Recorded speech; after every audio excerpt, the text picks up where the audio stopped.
Đảo Hải Nam là một địa phương nằm ở cực nam của Cộng hòa Nhân dân Trung Hoa. Nơi đây nổi tiếng toàn cầu với biệt danh Hawaii của phương Đông. Vậy ngoài cảnh sắc thiên nhiên, đảo Hải Nam còn ẩn chứa những điều gì thú vị? Hãy cùng 5 phút thôi tìm hiểu nhé!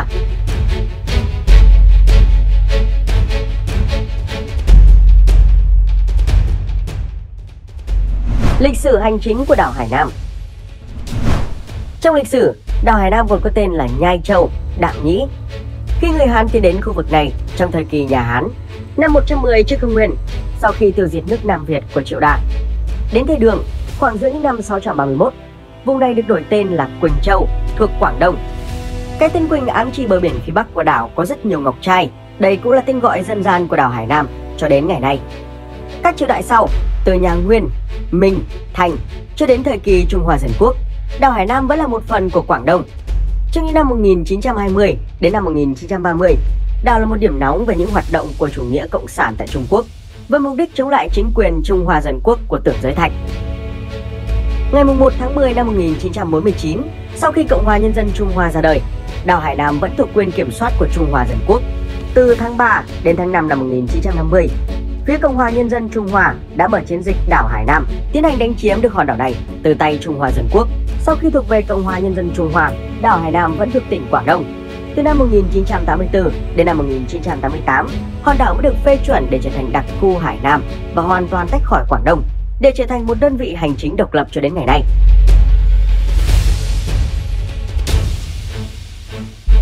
Về địa lý tự nhiên, đảo Hải Nam nằm trong Biển Đông và khu vực Vịnh Bắc Bộ.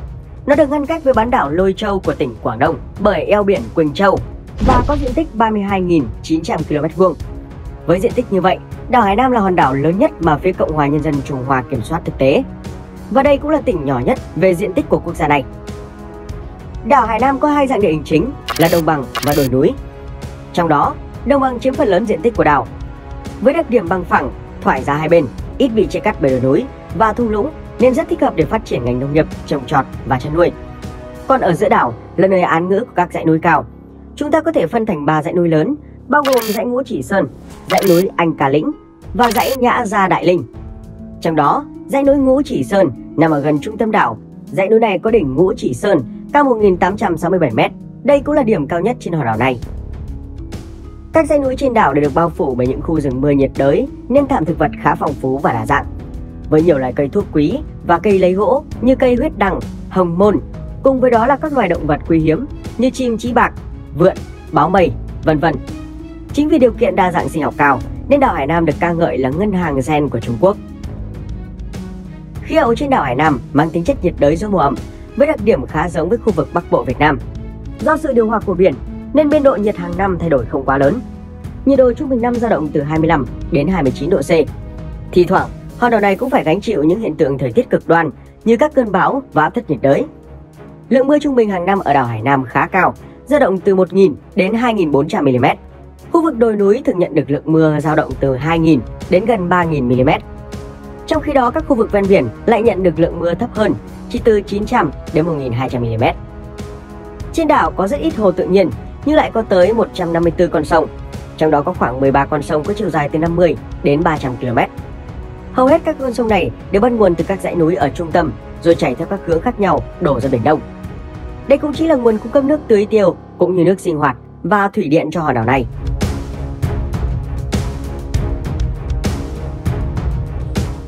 Kinh tế đảo Hải Nam. Mặc dù được quy hoạch là một đặc khu kinh tế kể từ năm 1988, nhưng đến nay, Hải Nam vẫn là địa phương có nền kinh tế chậm phát triển so với mặt bằng chung của các tỉnh ven biển ở Trung Quốc. Về nông nghiệp, với đất đai rộng và khí hậu ôn hòa nên giá trị nông nghiệp của tỉnh tương đối cao. Các cây trồng chính của tỉnh là các loại rau xanh, quả nhiệt đới. Cùng với đó là các hoạt động đánh bắt, nuôi trồng thủy hải sản cũng như chăn nuôi gia súc, gia cầm. Về công nghiệp, đảo Hải Nam có thế mạnh về công nghiệp chế biến lương thực thực phẩm. Ngoài ra còn có một số ngành khác như khai khoáng, chế biến dầu khí, sản xuất, lắp ráp ô tô và sản xuất năng lượng, vân vân. GDP năm 2021 của đảo đạt 647,5 tỷ nhân dân tệ, khoảng 91 tỷ USD, với dân số khoảng 10 triệu người, nên GDP bình quân đầu người đạt 64.750 nhân dân tệ, tức khoảng 9.100 USD, thấp hơn so với mức thu nhập bình quân đầu người của cả nước. Trong các video trước, Các bạn có thể thấy các tỉnh ven biển của Trung Quốc có mức thu nhập cao và rất phát triển. Tuy nhiên, Hải Nam lại là một ngoại lệ. Vậy tại sao địa phương này lại có thu nhập thấp hơn so với các tỉnh ven biển khác? Ngoài sự nhức nhối cả về chính trị lẫn kinh tế ở 5 khu tự trị, thì đảo Hải Nam là một trong số ít các địa phương khiến chính quyền Trung Quốc phải đau đầu khi giải bài toán kinh tế cho hòn đảo này. Trong quá khứ, đảo Hải Nam là một trong số những tỉnh đầu tàu trong chương trình cải cách mở cửa của Đặng Tiểu Bình. Tuy nhiên, các chính sách như miễn giảm thuế, kêu gọi đầu tư cứ lần lượt đổ sông đổ bể. Nguyên nhân đầu tiên có thể nhận thấy là về điều kiện địa lý. Mặc dù đảo Hải Nam có đường bờ biển dài 1.618 km đầy cát trắng nắng vàng, tuy nhiên cả bãi cát trắng thường là đỉnh của thềm lục địa nên khá đông, khiến cho nhiều tàu thuyền khó cập cảng.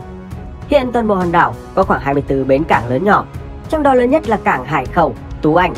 Khu cảng này có 37 điểm cảng, nhưng chỉ có 2 điểm có thể đón tàu trọng tải 50.000 tấn.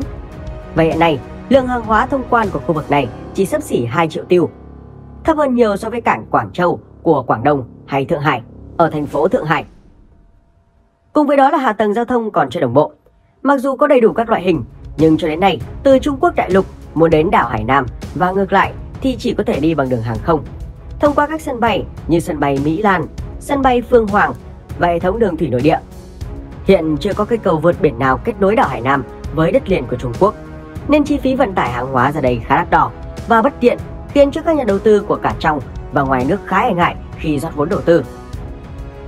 Tiếp theo, vấn nạn đầu cơ tích trữ bất động sản của các tập đoàn lớn đã tạo ra các bong bóng nhà đất.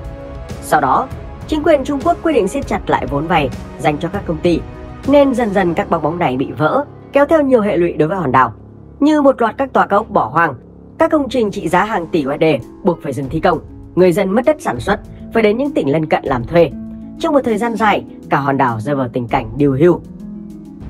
Cho đến năm 2018, nhân dịp 30 năm thành lập tỉnh Hải Nam, ông Tập Cận Bình thông báo xây dựng nơi đây trở thành một vùng tự do thương mại hướng đến lĩnh vực biển. Thậm chí ông còn khẳng định đảo Hải Nam sẽ trở thành viên ngọc trai của Trung Quốc trong tương lai. Hiện Trung Quốc đang tập trung phát triển tất cả những gì liên quan đến kinh tế biển, như vận tải hàng hải, chuyên chở container, du lịch biển, đánh bắt hải sản, nghiên cứu sinh vật biển, sử dụng sản vật biển để bào chế dược phẩm. Đây là những lĩnh vực mà Hải Nam đóng một vai trò quan trọng. Đặc biệt trong thời gian gần đây, chính quyền Trung Quốc chủ trương phát triển mạnh vào lĩnh vực du lịch. Hiện nay, đảo Hải Nam có cả một kế hoạch để thu hút khách du lịch nước ngoài lưu lại lâu hơn trên đảo, như miễn visa đối với hơn 50 quốc gia và vùng lãnh thổ, cho phép khách du lịch lưu trú dài hơn so với những thành phố khác và được mua hàng hóa miễn thuế. Nhiều chuyên gia nhận thấy có sự tăng tốc trong tiến trình mở cửa ở Hải Nam. Hiện nay, đảo Hải Nam được phân chia thành 18 đơn vị hành chính, trong đó thủ phủ là thành phố Hải Khẩu. Mặc dù là thủ phủ, nhưng các địa điểm du lịch nổi tiếng nhất ở đảo Hải Nam lại nằm ở thành phố Tam Á, và thành phố này được mệnh danh là Hawaii của phương Đông. Thành phố Tam Á sở hữu 50 km đường bờ biển dành riêng phục vụ cho du lịch, cùng các vịnh đảo nguyên sơ bao quanh. Thành phố này có khí hậu khá mát mẻ và ôn hòa, nhiệt độ trung bình hàng ngày dao động từ 26 đến 30 độ C. Thành phố Tam Á rất sôi động, phục vụ du khách bất kể ngày đêm, đầy đủ dịch vụ.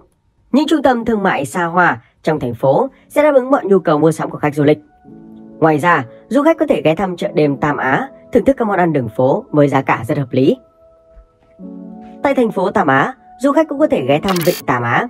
Vịnh này xuất hiện trong một bộ phim bom tấn của Hollywood, Cá mập siêu bạo chúa, khiến cho không ít khán giả mê mẩn khi được chiêm ngưỡng cảnh quan thiên nhiên ở đây. Vịnh Tam Á có đường bờ biển dài khoảng 20 km và nổi bật bởi các môn thể thao dưới nước như xe máy nước, trượt ván. Cùng với đó, sinh vật dưới biển khá phong phú, đa dạng, nên rất thích hợp để tổ chức bộ môn lặn biển để khám phá hệ sinh thái nơi đây. Cơ sở hạ tầng dịch vụ du lịch tại vịnh Tam Á đã được đẩy mạnh và phát triển từ nhiều năm nay. Theo đó, các khách sạn, resort sang chảnh, tọa lạc cạnh bờ biển sẽ đưa du khách đến những trải nghiệm tuyệt vời nhất. Từ vịnh Tam Á, bạn có thể ghé thăm vịnh Á Long, nằm ở phía đông nam của thành phố. Vịnh biển này là một trong những địa điểm thu hút khách du lịch bậc nhất của đảo, với nhiều khách sạn, khu nghỉ dưỡng cao cấp, đáp ứng đầy đủ những nhu cầu thiết yếu của du khách. Khi thủy triều rút, du khách sẽ được nhìn thấy bãi biển uốn cong như hình bán nguyệt, bờ biển nông, sóng nhẹ, cát trắng cùng hàng cỏ xanh trải dài, khiến nơi đây trở thành bãi tắm lý tưởng, là nơi tổ chức các trò chơi bãi biển thú vị như bóng chuyền, bóng nước hay chèo thuyền kayak.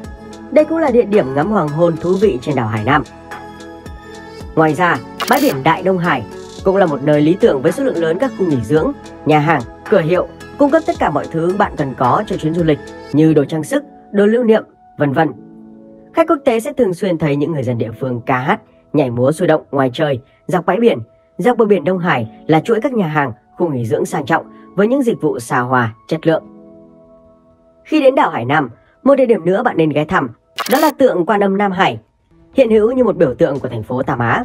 Khi bất kỳ du khách nào đến đây du lịch đều ghé thăm chiêm bái. Ba mặt nhìn ra ba hướng, tượng trưng cho lòng từ bi, bình an và trí tuệ. Tượng Quan Âm Nam Hải được xây dựng trên hòn đảo nhân tạo thuộc khu du lịch Nam Sơn, cách trung tâm thành phố Tam Á khoảng 40 km về phía tây. Tượng có ba mặt, một hướng nhìn về đất liền, hai mặt hướng ra biển, tay cầm chuỗi tràng hạt hoặc bình cam lộ với ý nghĩa ban phước. Tượng và đài sen 108 cánh được xây dựng bằng vàng, kim cương, ngọc bích cùng các loại đá quý khác. Để lên được phần chân của bức tượng, du khách phải xếp hàng ít nhất 45 phút xung quanh công trình theo sự hướng dẫn của nhân viên. Ngoài địa điểm tham quan chính là pho tượng ba mặt khổng lồ, khu du lịch văn hóa Nam Sơn còn có công viên Phước Lành và Trường Thọ và công viên văn hóa. Tất cả đều có cảnh quan thiên nhiên tươi đẹp. Phía trên là các quả đồi nhỏ với nhiều cây xanh, bên dưới là bãi biển dài. Mặc dù sở hữu nguồn tài nguyên du lịch lý tưởng, song đảo Hải Nam vẫn chưa tạo được sự bứt phá. Hiện nay, hòn đảo này chỉ thu hút được khách du lịch nội địa Trung Quốc, còn những du khách quốc tế thì chỉ chiếm một phần rất nhỏ. Điều này được lý giải là do những bất cập trong việc mở cửa, hội nhập của chính quyền Trung Quốc. Điển hình là việc nếu du khách đến tham quan các địa điểm du lịch hay đi các chuyến xe buýt công cộng, họ buộc phải thanh toán qua ứng dụng WeChat hoặc Alipay mà không thể thanh toán bằng PayPal hay bất cứ ứng dụng nào khác. Các nhân viên phục vụ không nói tiếng Anh và các bảng chỉ dẫn cũng không có tiếng Anh luôn. Khách nước ngoài cũng không thể truy cập Wi-Fi miễn phí trong các nhà hàng, quán bar nếu không có số điện thoại Trung Quốc. Nước này cũng cấm các mạng xã hội như Facebook, Instagram. Điều này gây ra không ít sự khó chịu đối với du khách. Và điều cuối cùng là chi phí ở đảo Hải Nam khá cao. Nếu đặt lên bàn cân so sánh giữa đảo Hải Nam và đến đảo Bali của Indonesia và Phuket của Thái Lan, thì gần như du khách sẽ chọn đến hai địa điểm trên vì quang cảnh đẹp, chất lượng dịch vụ tốt và chi phí lại rẻ hơn. Và đặc biệt nếu có so sánh với đảo Phú Quốc của Việt Nam, thì 5 phút thôi chắc chắn rằng du khách sẽ chọn ngày đến Phú Quốc mà không cần phải suy nghĩ, đúng không các bạn?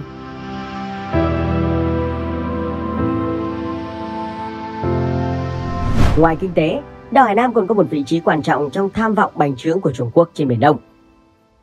Đảo Hải Nam có vị trí chiến lược ở Biển Đông, khi nằm án ngữ giữa miền Bắc Việt Nam. Khoảng cách từ đây đến các tỉnh miền Trung Việt Nam cũng chỉ hơn 300 km. Và từ Hải Nam còn có thể tiếp ứng quân sự trên Biển Đông. Đảo Hải Nam cũng là nơi đóng căn cứ của hạm đội Nam Hải thuộc Hải quân, Quân Giải phóng Nhân dân Trung Hoa. Với căn cứ Hải quân Du Lâm, quân cảng này có khả năng cất giấu 20 tàu ngầm hạt nhân. Các tàu ngầm này đều có khả năng mang các tên lửa chiến lược. Đồng thời quân cảng này cũng đủ lớn để chứa các tàu sân bay và các tàu đổ bộ. Căn cứ này là một mối lo cho các nước Đông Nam Á cũng như Ấn Độ.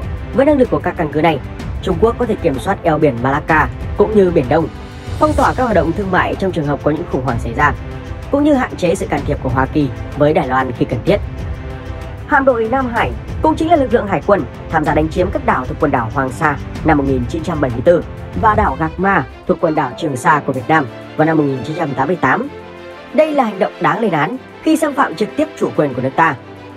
Ngày nay, bản thân đảo Hải Nam cũng nằm trong Bộ Tư lệnh Chiến khu Nam Bộ, với hướng chiến lược là phía Nam. Chiến khu Nam Bộ cũng là chiến khu duy nhất của Trung Quốc có người đứng đầu là một đô đốc hải quân. Điều này thể hiện tham vọng của Trung Quốc ở Biển Đông, và Hải Nam là căn cứ quan trọng bậc nhất.